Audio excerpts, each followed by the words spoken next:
course, I also need to, this is Binance Live, and we have our YouTube, and we have our Twitter.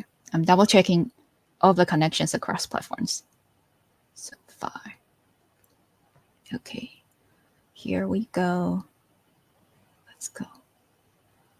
I think we are connected everywhere. And I'm going to play our countdown video. We'll see you around after 30 seconds. Thank you. Sounds good.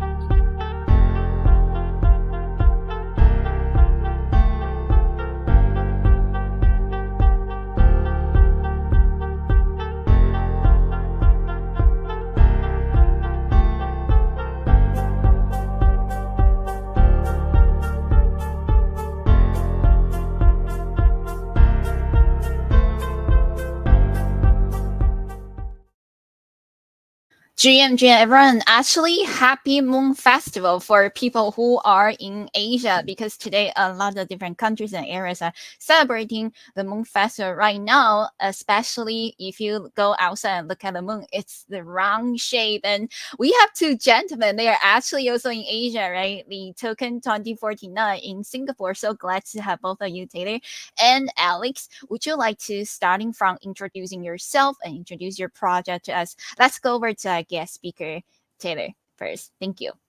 Yeah, thank you so much. And yes, once again, a happy Moonlight Festival from Singapore and Token 2049. I'm Tyler Simo of Spending Power, a Web3 e-commerce platform, and happy to talk about AI today within the e-commerce ecosystem. What we're looking forward to for the future. So thanks so much for having us today.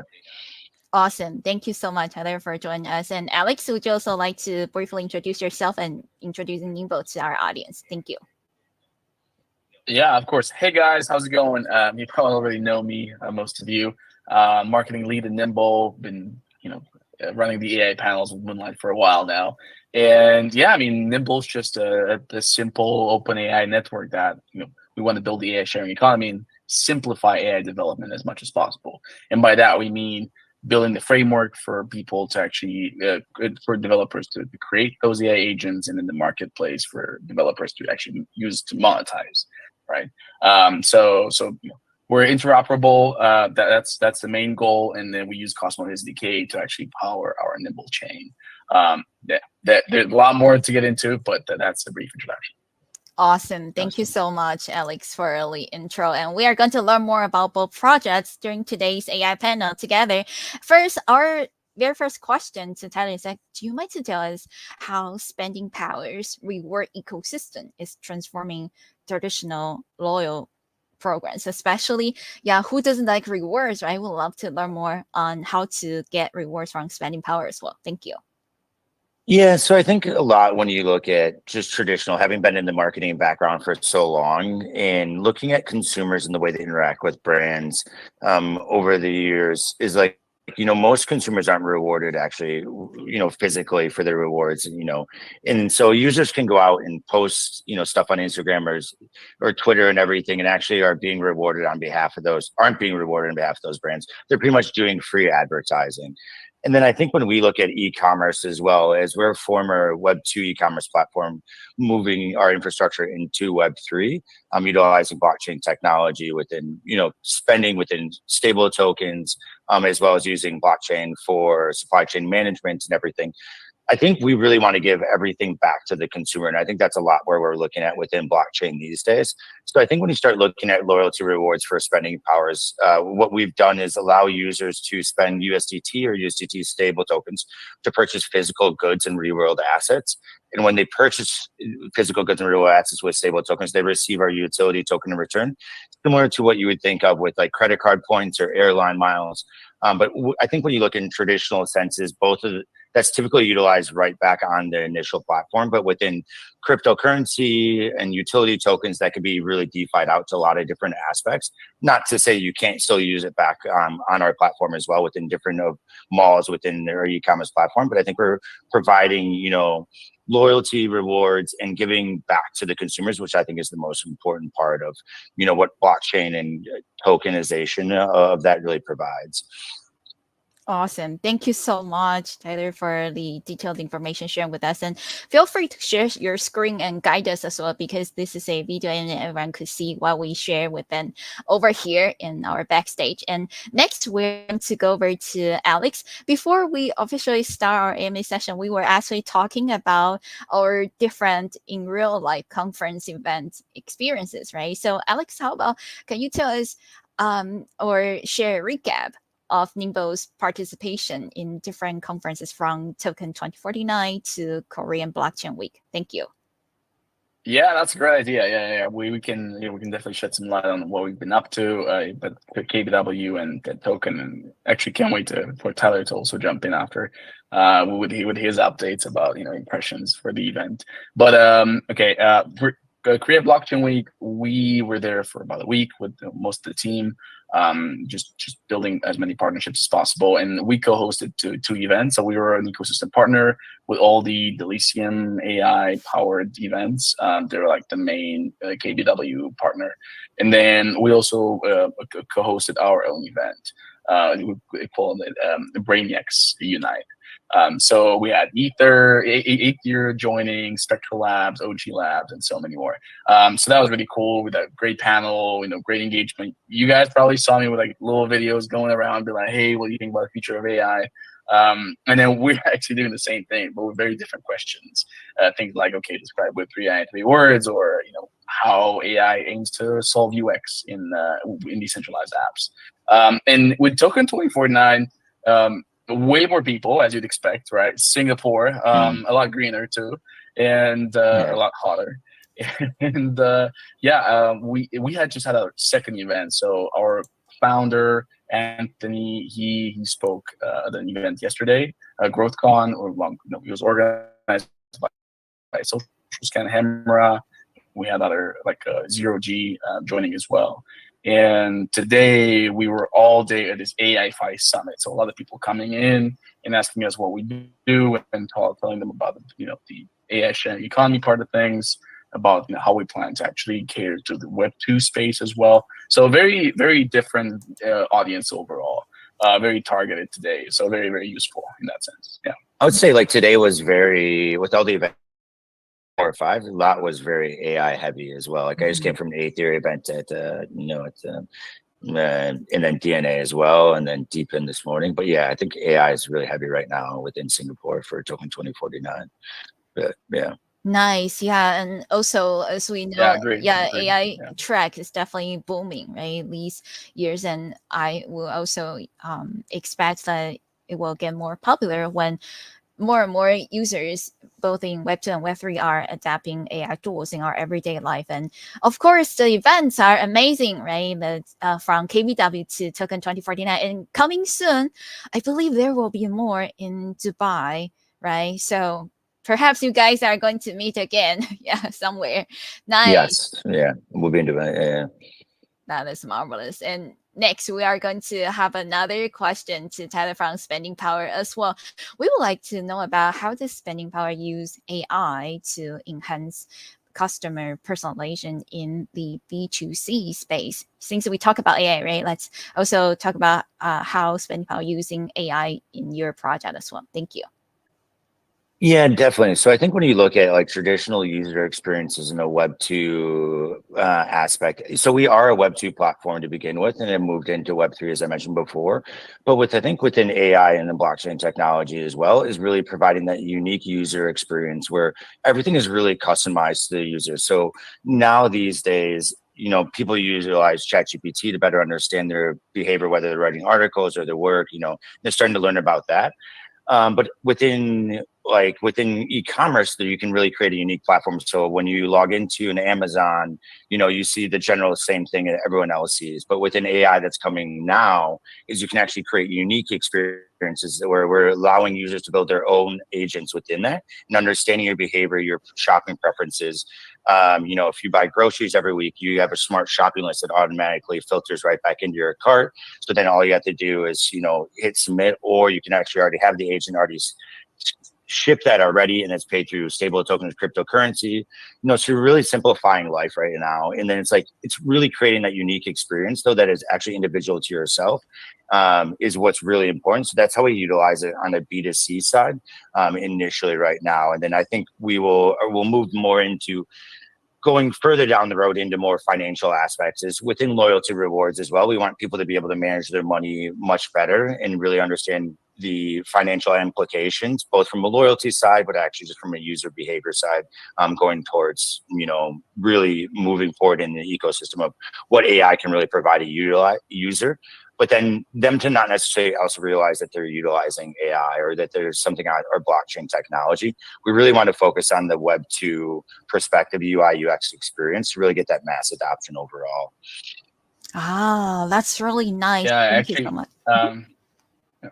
If I could jump in. Yeah, of course, so go ahead. Tyler, I was actually talking and explaining like an AI agent use case today at the AI5 event with, basically an agent for enhancing product recommendation, right? Yeah, exactly. And like on Amazon, for example. And I was like, I was going through the AI lifecycle management process with them, from like, okay, where you gather the data, how you label the data, maybe create a time series based on the customer reviews and so on.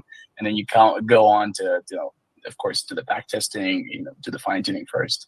And then exactly. And then kind of like deploy your agent. I think spending power is a one unique advantage. Maybe I don't like to really call anyone competitors in this industry, because I think we're all just trying to focus on people that adapt blockchain technology. But coming from like a Web 2 perspective, as an e-commerce platform that's been around for over 8 years, we have a lot of legacy data that we can actually take from the users.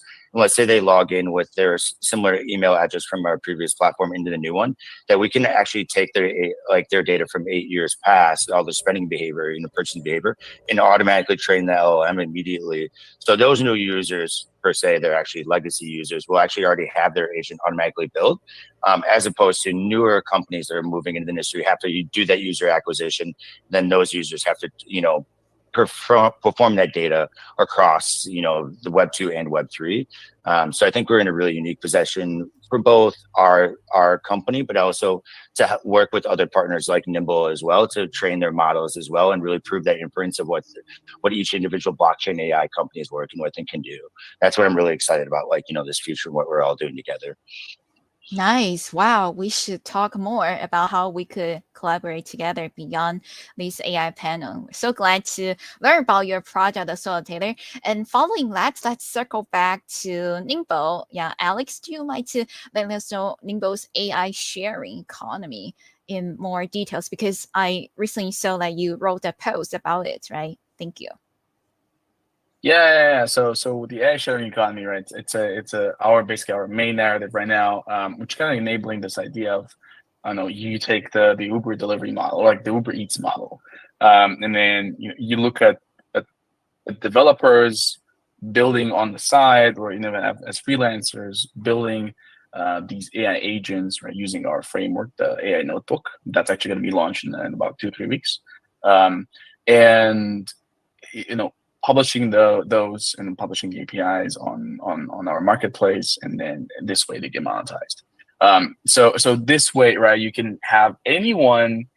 This is why it's a sharing economy overall, because you get most of the revenue share as a developer, and then Nimble as a platform, of course, takes like a little network fee. So this way anybody can do it, and with different models and different frameworks, you can have very complex ones or just normal ones. So that's kind of our goal overall, right? In terms of AI sharing economy, anyone, anywhere can do it for as long as they want, to augment or actually to get is anyone anywhere and can use it. So definitely remove barriers to AI innovation by providing affordable access and resources to all the users, right? Especially, I will imagine maybe small business or individual developers that would be very interesting to learn more about it. And so thank you so much, Alex, for sharing the details. Exactly. Yeah.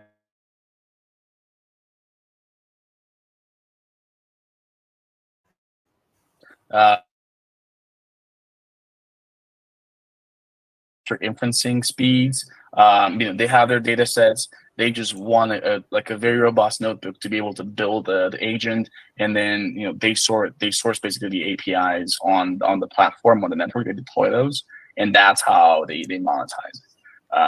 So businesses are definitely a key part. Nice. Thank you, Alex, for the additional information. And of course, Tyler, previously we talked about spending powers personalization in the B2C sector, right? And now would like to learn about, can you share more details regarding spending powers AI-driven tools benefit business in the B2B sector? Thank you. Yeah, and I think this kind of goes back to what we're discussing now in the B2B side from the merchant perspective. But before I move directly back to that, so Spending Power is a full Web3 e-commerce platform that has the full infrastructure between we are B2C for the consumer side, but we also, as an e-commerce platform, focus on the B2B as well. So merchants also can log on, create their stores and everything as well. And then we also have over 40 warehouses globally, and all the major airports and everything as well, and seaports as well for drop shipping. So I think when you're looking at from a merchant side is, utilizing AI technology to understand the consumer behavior and to really help, them to operate their business more efficiently. That is, you can utilize that for making sure they're not overproducing inventory and just, they have operational costs that are sitting out there, or they're shorting their stock so people are on hold waiting for inventory to be shipped. So I think that's really important. So we can use AI within blockchain for that. And then I think if you look on the B2B side as well, for the trust, security, transparency as well, for supply chain management side, one for the user to understand where their products are coming from, but also for the merchant to, understand where it's going and the tracking and the immutability of it. And then I think when you start looking within smart contracts within supply chain management or warehouse, just so it's automated in that sense. And then I think what's really interesting is kind of what, he was saying is like, people can build their own agents because within e-commerce, there's so many different sectors of, different products and everything. So you can build different agents and people could actually come on similar to like a Shopify or like someone's a web design developer, that they create different sites for different people. People could create different sites for a merchant building an AI agent to understand consumer behavior for electronics, or maybe for its clothing, right? And then the merchants could actually utilize that as well. And then those AI developers that built these LLMs could also be monetized as well.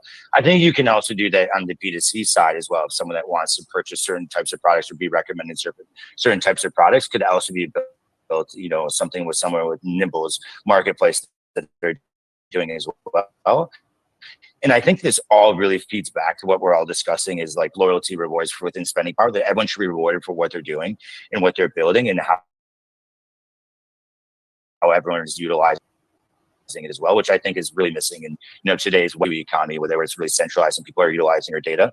And we're just really trying to provide that back to everyone that's actually really providing value and really share everything together from a peer-to-peer aspect within that. Got it. Yes, user-centric, right? And also providing advantage for 100%. Oh, sorry. I think my connection was a little bit unstable, so I didn't heard the ending. But I super agree that we should focus on user-centric, right? And also providing advantage for business by enhancing efficiency and delivering data-driven insight to the consumer. And also, this is definitely super good to see more and more blockchain projects are using AI tools to enhancing their project. Thank you so much, Taylor, for sharing the information with us. And following that, we are going to circle back to Alex, our marketing lead at Nimble. We'd like to know about proof of commitment. How does it work and what is that? Thank you. Oh yeah, that's something new that we deployed, I believe about 3 weeks ago, if I'm not mistaken. It was a massive success though. So basically what happened is before, miners had to actually execute Python scripts. And then there's nothing wrong with that, but it involves very complex computations and it's very high energy consuming. So that means miners, although from a cost perspective, it was pretty difficult, right, for miners. So until we launched Notebook, our idea was to move to this commitment model where basically GPUs just send pings to the network. So what happens is miners now run a binary. It reduces GPU computing overhead. It eliminates the need for installing additional libraries, right? Because they're already pre-built into the system at this point for that specific model to work. And costs lower. They still get rewarded very well. I believe according to our calculation, their energy consumption went down by 95%, which is crazy. And then you have these pings on the network, but also GPUs kind of locked in active. So a cool thing is we were at about 3.4 million transactions completed, right? And I think within 10 days we hit 15 million. Wow. So that was crazy. And yeah, just like 5xing almost in less than 2 weeks. And that's actually about 1 million plus GPUs active on the network. So the idea is now that when we deploy and we want to scale quickly, we can scale. We just say, hey, everyone, let's there are like real AI tasks to be completed. Rewards are according. We'll function the same way. And let's go. So we're dropping actually tomorrow this video on like how to create a Nimble wallet. I know it's been in the works for a while. It's super easy now. I'm going step by step. We have a script running in the background too, and I'm going step by step with all the commands. I was able to do it, and as a non-tech person, so everybody can do it. Nice. But the requirements are different. You need Linux, you need like a GPU, like the CUDA support. Yeah. Maybe like 4 gigabytes of RAM. It's not terrible. Like everybody can do it. It's easy. Awesome. Oh my, Alex, yes, if you could do it and then you have the tutorial ready, I definitely will wanted to do it as well. Yeah, thank you so much for creating a very useful tutorial for all of us. And next, let's also go to Spending Power Taylor. Over here, can you share us, of course, we're going to talk about more rewards, right? How does Spending Power combine AI with decentralized technology and then offer business and customers a frictionless reward and payment experience? Thank you. Yeah, so I mean, I think within AI and frictionless rewards, and I think you've seen quite a bit of this coming out for multiple projects within AI right now, is I think blockchain technology, and especially when you start talking about wallets and everything, becomes very cumbersome to traditional Web2 users. So I think within the next 3 to 6 months, you'll see a lot of these AI agents coming out that will actually be able to, almost like you use ChatGPT today, is like, can you transfer the BTC and swap it into ETH, or can you do USDT into Tron, right? So I think you're going to be starting to see this a lot. And then, so this will really provide a huge opportunity to onboard Web2 users, because right now, as we are all in blockchain, it's very easy for maybe to understand how to use a MetaMask wallet or a Coinbase wallet, or to utilize even maybe a DEX. But for a traditional Web2 user, it's very cumbersome and it scares them. They don't want to use it, right? And that's actually one of the things we really focus on, as I mentioned before, is with Spending Power, is really creating that Web2, experience, where really the only thing you really need to do or to know how to do is to, put fiat into a wallet, and then everything else then is really just seamless as you were shopping normally on Amazon or Shopify, right? And then that the blockchain technology and the AI technologies all run in the background, and you don't really need to know that you're actually utilizing, just like you'd be using a customer AI bot or a customer bot on a traditional Web2 platform, that actually, but it's an AI bot, it starts to understand you. And then when he's talking about financial transaction, that's very just seamless as well, just like you're banking with your normal, account, whether it's, Visa, MasterCard, US Bank, HSBC, right? We want to make that as simple as possible. And I think that's the only way we move forward to onboard, 1 billion users, 2 billion, and really to provide that financial inclusion for everyone else. And that's what we're really trying to do overall within Spending Power as well. Nice. The idea that is really important, right? Frictionless experience for the users, whether they are personal, right, or business sectors. Those are different, really important. Thank you so much, Tyler, for sharing the updates with us. And friends, if you haven't given Spending Power a follow, be sure to do so. I see that we have a lot of views today, even though it's a major holiday, right? I believe some people might, while they are having a family gathering, also just joining our AMA session as well.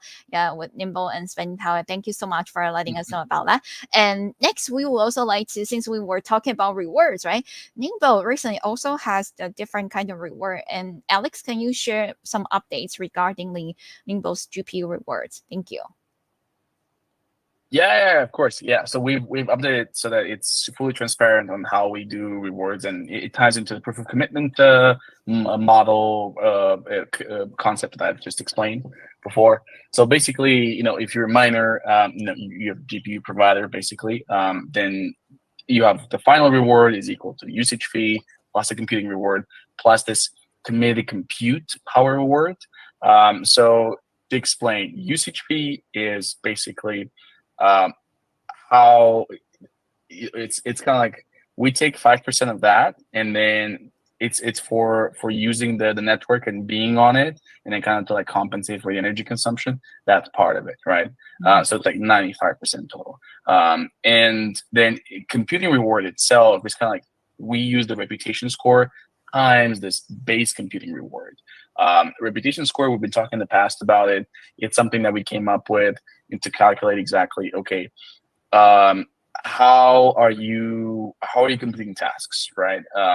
If you're doing it well and if the validation is correct for the tasks that you've completed, your score goes up. And then it ties into base computing reward, which is basically, okay, what GPU model you're using, right? What kind of complexity of a task you're actually completing. If your GPU model is low, like H100, maybe you can't actually complete all the most complex AI tasks. So that means your base computing reward would be a bit lower, right? And then also like the number of tasks completed, right? So it's all aggregated. So this is the overall computing reward, reputation score times the base computing reward. And then there's this committed compute power reward. Sorry, this is a complicated. I should have just share my screen. And the next time though. Okay. But this is basically those active pings that I was talking about, with proof of commitment, right? GPUs kind of pinging on a regular basis, how regularly you're doing it, and what your availability period. Maybe you want to take a break for a week, right? So this way you have this kind of total reward of committed compute power reward. Comes like an inference to some extent. Exactly. Computing reward and the usage fee itself. So that's kind of the overall update. Everybody's gonna see it. Yeah. Nice. Thank you so much. Yes, after interviewing with both our project teams, right, Alex and Tyler, we could clearly see that both Nimble and Spending Power are trying to create win-win situation for the contributors or the users in our ecosystem and also the platform alike, right? So it's definitely really important. Looking forward to hearing more updates from both of you. And I know you guys have more side events, right, or after party that you need to run in Singapore, so I will not keep you too long.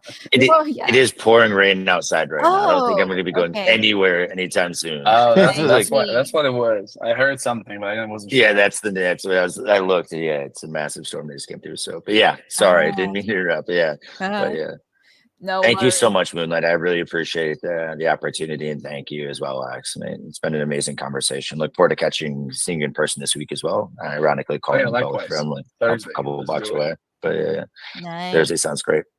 Nice, thank you. And yeah, Alex, next time when Nimble has some in real life event, we could also streaming it to our YouTube, Twitter, as well as Finance Life as well, so more audience can participate. That would be cool. Yeah. I think that it's a good, and then today's would have been a good opportunity because it was actually pretty quiet, so you could actually hear it. The speakers finally deliver their notes. Yesterday was a little louder. I see. Yeah. I hope the organizers they also record the whole process, so we could have some place to watch the replay. But yeah, I recorded it, so I'll post some videos about it. Yeah. Nice. Okay. Yeah. Always well prepared. Thank you so much, gentlemen, and happy Moon Festival. Thank you. Yeah. Likewise. Bye. Maybe try some moon cake. Thank you, thanks, guys. Cheers. Bye. Cheers. Bye. Bye. Okie dokie, everyone.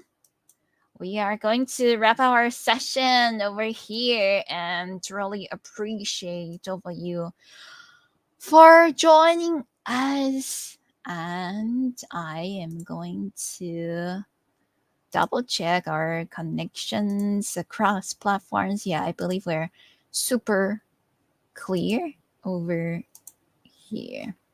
And let me check if we are also featured on the front page of Business Life. Yes, I believe so. I'm going to share the screenshot with our speakers today. And once again, we're going to listen to some upbeat music as an ending. And we'll see you around. Thank you and bye.